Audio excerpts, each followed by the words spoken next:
Bab 43. Ma, kamu, kesini kok nggak ngabarin sih? Ma, minggu depan Brian nikah ya ma, ucapnya hati-hati. Apa? Kenapa mendadak? Bukannya kalian mau tunangan dulu? Kamu udah ngelamar Tisya secara resmi. Bukan sama Tisya, ma, tapi orang lain.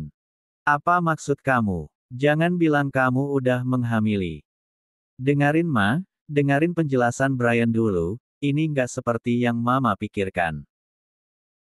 Kemudian Brian menceritakan secara detail semua kejadian yang ia alami sampai ia harus menikah dengan Clara, mengenai hubungan ini dan berapa lama perkenalannya dengan Clara pun tak lupa ia ceritakan. Mama hanya bisa terdiam, lidahnya keluh untuk berkata-kata. Lantas mau dibawa kemana hubungannya dengan Tisya? Bagaimana dengan Tisya, apa dia terima? Itulah pertanyaan pertama yang dilontarkan Mama Mira setelah mendengar penjelasan putra bungsunya. Tisya mau nunggu ma, 2 bulan. Pernikahan ini cuma akan berlangsung 2 bulan ma, sebelumnya Brian udah bicarakan sama Clara, dan dia setuju. Wajah Brian berubah menjadi sendu kala mengatakan itu. Mengenai jangka waktu pernikahan yang sudah mereka sepakati, mengingat itu membuat Brian merasa berdosa. Kamu yakin, Brian, pernikahan bukan sesuatu yang bisa dipermainkan, bercerai tanpa alasan yang jelas. Apa kamu berani? Tapi kalau tidak begitu, gimana nasib Tisya? Ah malangnya dia. Mama Mira memegang keningnya, tak habis pikir. Semua yang dikatakan Mama benar, lantas Brian harus apa? Melukai hati yang sudah lama ia miliki atau yang baru ia kenal? Ia harus menentukan pilihan. Ma, Brian jalani aja dulu ya. Sepertinya ini adalah jawaban yang tepat menurutnya. Kamu udah dewasa, pilihan memang ada di tangan kamu.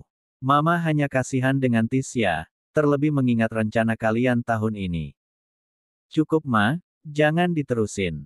Brian pun tak sanggup bila harus mengingat hal itu. Keesokan harinya, Brian langsung kembali. Panggilan telepon kepada Clara ia tujukan tak menunggu lama seseorang di seberang sana menyambut panggilannya dengan ramah. Waalaikumsalam Clara. Ada apa, Bang? Aku ke rumah kamu ya. Tolong kamu kirimkan alamat lengkap kamu. Tapi, ada apa yang Bang mau ke rumah? Kamu gimana sih? Aku kan calon suami kamu, aku belum pernah ketemu sama orang tua kamu, boleh? Di seberang sana, Clara masih terbengong. Mendengar pengakuan kata, calon suami, dari lelaki itu, jantungnya berdebar-debar, calon suami. Iya suami 2 bulan. Clara. Iya bang. Boleh? Ini aku kirim alamatnya via chat ya. Brian mencoba menjadi lelaki sejati yang bertanggung jawab. Tidak mungkin kan saat akad nikah nanti itu menjadi pertemuan pertamanya dengan orang tua Clara. Pikirnya. Hari itu adalah hari pertama Brian berkunjung ke rumah Clara, bertemu dengan kedua orang tuanya. Pembicaraan hangat pun tercipta di sana. Ayah dan ibu Clara bisa menilai bahwa Brian adalah laki-laki yang baik, sopan. Namun mengingat pernikahan mereka terjadi karena kesalahpahaman, itu membuat kedua orang tua Clara sedikit kecewa, dan harus menerima kenyataan bahwa pernikahan anaknya hanya sementara. Meski begitu, orang tua Clara tetap menginginkan resepsi pernikahan mereka tetap dilangsungkan, untuk menghindari pemikiran-pemikiran negatif dari pihak-pihak lain seperti keluarga, kerabat dan tetangga. Terlebih pernikahan yang terkesan sangat mendadak. Sebelum pulang dari rumah Clara, lelaki itu bertanya. Persiapannya udah sampai mana, Clara? Katanya sore ini kamu mau fitting gaun. Tanya Brian saat Clara mengantarnya ke teras rumah. Iya, sore ini, Bang. Sekarang aja gimana? Aku juga harus ikut kan? Kan kamu nikahnya sama aku, masa iya aku biarin kamu fitting baju sendirian? Clara tak menyangka Brian akan berkata seperti itu. Boleh, sebentar ya aku siap-siap.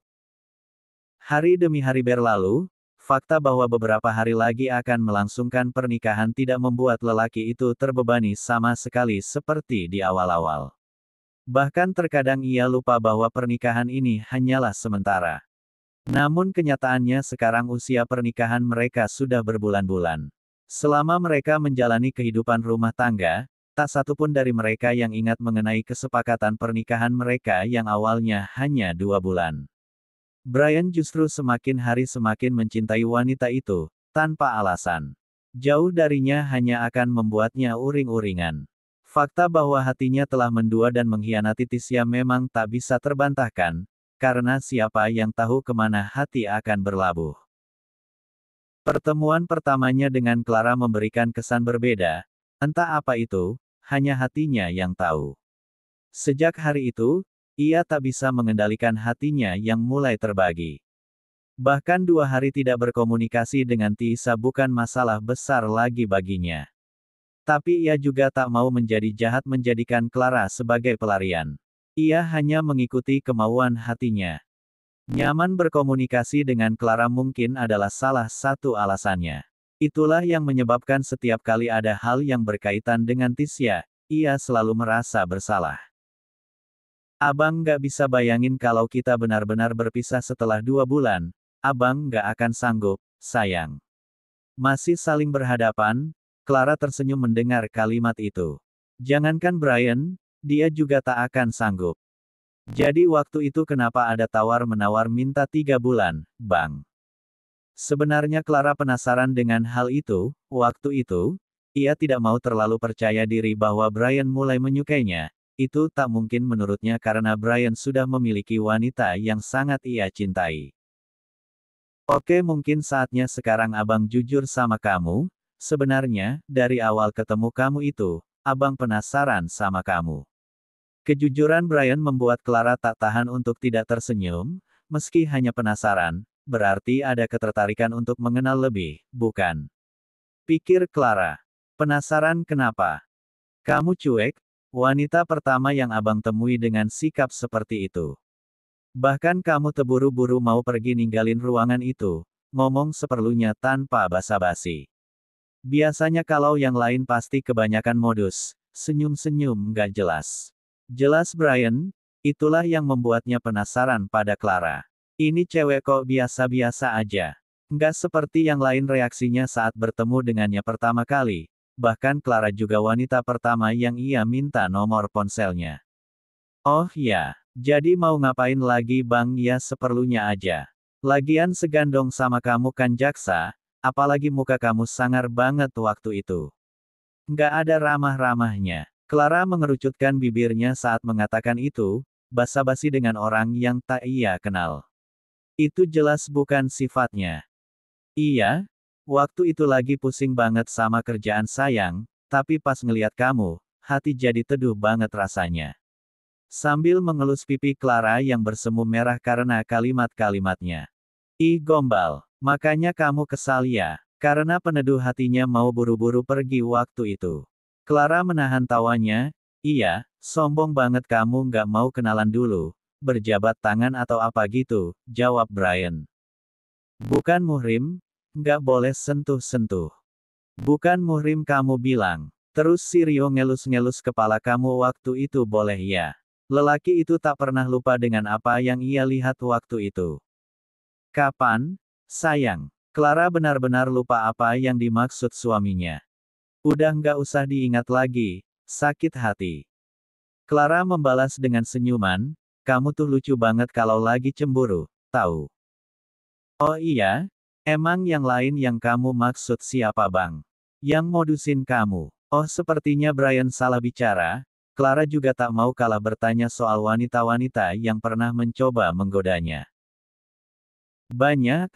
Anak-anak magang yang gonta-ganti setiap bulannya, mahasiswi-mahasiswi penelitian yang butuh data buat observasi, sengaja tuh mereka lama-lamain pas wawancara. Brian belum menyelesaikan kalimatnya, tapi Clara tak sanggup untuk mendengar. Udah cukup sayang, nggak usah diterusin, resiko emang punya suami ganteng. Clara menutup wajahnya dengan sebelah tangan. Kenapa? Cemburu lagi. Dengan nada mengejek, sebenarnya lelaki itu senang kalau Clara cemburu, itu artinya istrinya takut kehilangan. Tapi ia juga tidak setuju dengan cemburu Clara yang berlebihan, dan pada akhirnya menyakiti dirinya sendiri. Enggak kok, mau tidur, sayang, ngantuk. Udah cukup kita berdongeng malam ini, ucap Clara sambil memejamkan matanya. Loh nggak cemburu. Tapi tadi itu bukan dongeng sayang, itu kisah nyata. Sepertinya wanita itu benar-benar ngantuk, wajar saja hampir 2 jam mereka bernostalgia mengingat kisah-kisah awal mereka. Brian mengecup keningnya sangat lama, terima kasih sudah hadir di hidupku. Gumamnya. Akhirnya Clara bisa tertidur lelap, memang sudah jadi kebiasaannya jika tidur harus mendapat sentuhan dari suaminya. Persis seperti bayi yang tidak bisa tidur tanpa ibunya. Sebelum mengenal Brian, Clara adalah wanita yang mandiri, meski kadang-kadang penakut. Namun sejak hidup bersama lelaki itu ia berubah menjadi manja. Mungkin karena sudah terbiasa mendapat perlakuan penuh kasih sayang dari lelaki itu, membuatnya tak bisa jauh dari Brian. Brian terbangun dengan seluruh badannya terasa kaku, sementara Clara masih tertidur lelap. Brian membenarkan posisi selimut yang dikenakan istrinya, menaikkan selimut hingga ke dadanya. Seusai sholat subuh, ia berpindah tidur di sofa. Untuk mencari kebebasan setelah berbagi ranjang sempit dengan istrinya. Karena semalaman tidur dengan posisi yang tidak berubah. Pagi-pagi sekali, seusai subuh, ibu sudah datang ke rumah sakit sesuai janjinya kemarin. Brian, kamu nggak kerja? Ini sarapan dulu udah ibu masakin. Kerja bu, nitip jagain Clara ya. Kamu ini ngomong gitu emangnya dulu sebelum sama kamu, Clara sama siapa? Brian hanya membalas dengan senyuman, dia salah bicara. Tentu saja ibu akan menjaganya. Ibu masak apa? Clara mau dong, wanita itu sudah terbangun dan langsung mengubah posisinya menjadi duduk. Brian langsung mendekatinya dengan membawa rantang yang sudah berisikan nasi dan lauk. Ibu, boleh nggak Clara makan ini? Tanya Brian ragu. Boleh kok, itu ibu masaknya nggak terlalu pedas. Mendengar jawaban ibu, ia langsung membuka mulutnya berharap Brian menyuapinya. Lapar banget ya sayangnya abang. Clara mengangguk, Brian langsung menyuapinya. Akhirnya mereka makan berdua. Anak kamu juga bang? Sambil memegang perutnya. Brian kamu makan sendiri aja, sini Clara biar ibu suapin nanti kamu telat ke kantor, ini kan hari Senin. Padahal Clara sengaja mengulur waktu agar Brian bisa lebih lama bersamanya. Ibu, Clara mau makannya sama Bang Brian aja. Rengeknya membuat suaminya menjadi gemas. Tak tega ingin ditinggal kerja. Udah baikan aja manja banget. Coba kemarin, ucap ibu dengan nada mengejek. Ish ibu. Iya bu nggak apa-apa telat, nanti bisa minta izin kok, sahut Brian. Ibu hanya melirik sekilas ke mereka, yang masih terlihat seperti pengantin baru, tak bisa berjauhan. Bang, kira-kira kapan ya dokter bolehin pulang ke rumah? Hari ini udah belum ya? Clara mendumel, ia sudah tidak tahan berada di sini terlebih dengan infus yang berada di tangannya. Yang penting kamu sehat dulu, jangan mikirin yang lain-lain. Mama dari kemarin nelponin kamu loh, kenapa nggak kamu terima bang? Iya abis mama nanyain kamu, kamunya kan kabur. Nanti kalau abang salah jawab, mama pasti ngomel-megomel apalagi kalau tahu kita lagi, Clara masih menatap Brian, menunggu suaminya meneruskan kalimatnya. Oh iya, kamu nggak ngomong apa-apa kan ke mama, soal kita kemarin. Brian membalas tatapan Clara, berharap bahwa Mama Mira tak mengetahui apapun soal pertengkaran mereka, bisa gawat. Nggak bang, adek nggak cerita apapun, bahkan adek juga nggak bilang kalau lagi dirawat. Nanti yang ada mama khawatir. Jadi mama bilang apa sayang? Mama mau memastikan kalau kita hari Minggu nanti udah disanakan. Soalnya mama mau bikin syukuran 4 bulanan kehamilan, katanya mau ngundang teman-temannya sama semua keluarga. Mendengar penjelasan istrinya, Brian mengerutkan dahi, apa mama yakin? Mau ngundang keluarga besar? Mama bilang gitu.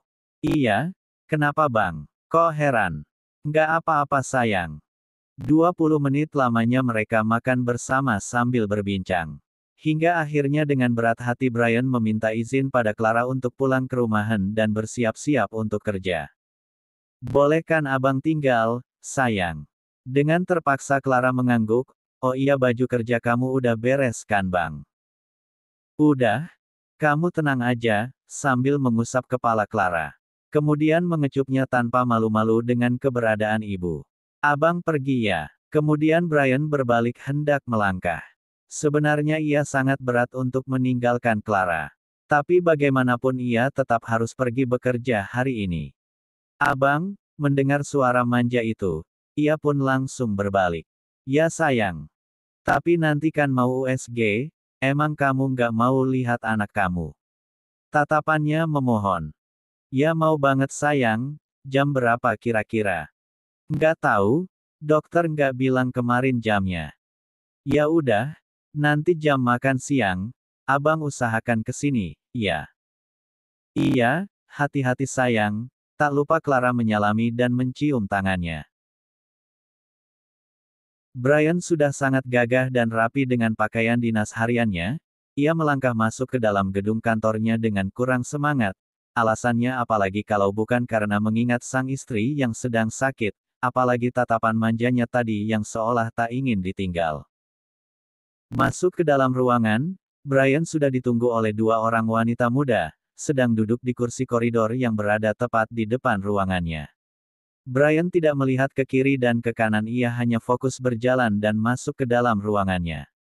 Ia menghela nafas kala melihat tumpukan berkas-berkas di atas mejanya. Dan di sana ia juga sudah ditunggu oleh Robbie. Tumben telat, ucap Robbie kala melihat kehadirannya. Iya, istri lagi dirawat di rumah sakit, nggak mau ditinggal. Itu udah ditungguin sama adik-adik yang mau wawancara buat penelitian. Baru saja ini malam tadi ini dibahas sama istrinya, ternyata hari ini ada lagi. Mana? Brian sudah duduk di kursinya. Itu di depan, nggak kelihatan. Hah, emang ada orang ya tadi? Parah lo ah. Ya udah suruh masuk, tapi kali ini wawancaranya sama lo aja, bisa nggak? Ini kerjaan masih banyak banget, keluh Brian. Nggak bisa, mereka maksa buat ketemunya sama lo, lagian kasus yang mereka pilih kan itu lo yang tangani. Ya udah suruh masuk, dengan terpaksa, Brian menerima mereka. Niatnya tidak ingin menghambat mahasiswi yang membutuhkan data. Ia juga ingat dulu bagaimana perjuangannya dalam menyelesaikan skripsi. Itu tidaklah mudah. Dan kenyataannya Brian memang jaksa terkenal di kalangan mahasiswi yang mengambil jurusan hukum. Apalagi kalau bukan karena ketampanannya, tak sedikit mahasiswi yang memilih judul skripsi yang langsung berkaitan dengan lembaga pemerintahan kejaksaan. Tapi sayangnya tak semua bisa bertemu langsung dengannya, hanya yang berkaitan dengan kasus yang ia tangani saja yang bisa.